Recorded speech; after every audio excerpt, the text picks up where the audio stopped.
2 spoon போதும். Lion date syrup, இதுல iron, fibre, vitamins, நோய் எதிர்ப்பு சக்தி அதிகமா இருக்கு. Lion date syrup. அனைவருக்கும் இதயத்தின் பொங்கல் நல்வாழ்த்துக்கள். பொங்கலோ பொங்கல்.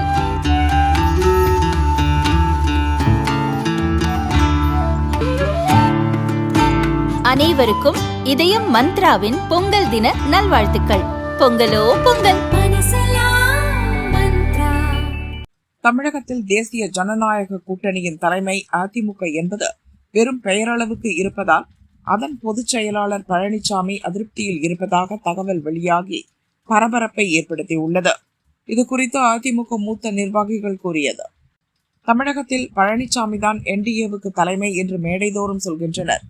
ஆனால் உண்மை நிலை அப்படி இல்லை.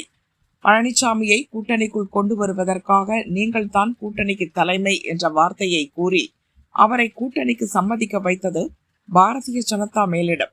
ஆனால் பழனிசாமி தான் கூட்டணிக்கு தலைமை என்று பொதுவெளியில் எங்கும் கூறுவதில்லை.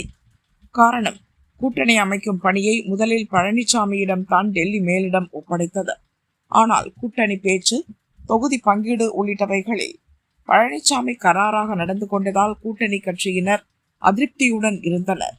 இதனால் கூட்டணி விஷயங்களை பாரதிய ஜனதா மேலிடமே நேரடியாக பார்க்க துவங்கியது.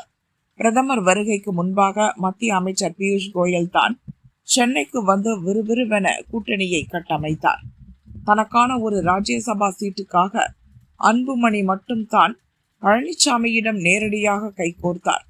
இல்லையென்றால் அவரும் பாரதிய ஜனதா தலைவர்களை சந்தித்துத்தான் கூட்டணியில் இணைய வேண்டி இருந்திருக்கும்.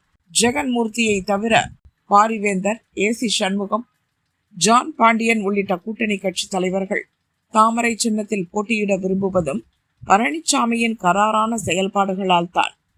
அது மட்டுமல்ல, பன்னீர்செல்வம், ராமதாஸ், கிருஷ்ணசாமி மற்றும் தேமுதிகவை கூட்டணிக்குள் கொண்டுவர பாரதிய ஜனதா தான் முயற்சி எடுக்கிறது. அதிமுக இப்பணிகளை கண்டு கொள்ளவில்லை.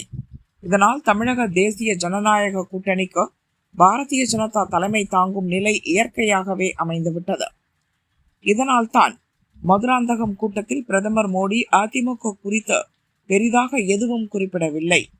கூட்டணிக்கான தலைமை என்ற அந்தஸ்து தன் கையை விட்டு நழுவுவதால் பழனிசாமி பரிதவிப்பில் உள்ளார் என்று அதிமுக மூத்த நிர்வாகிகள் கூறினர்.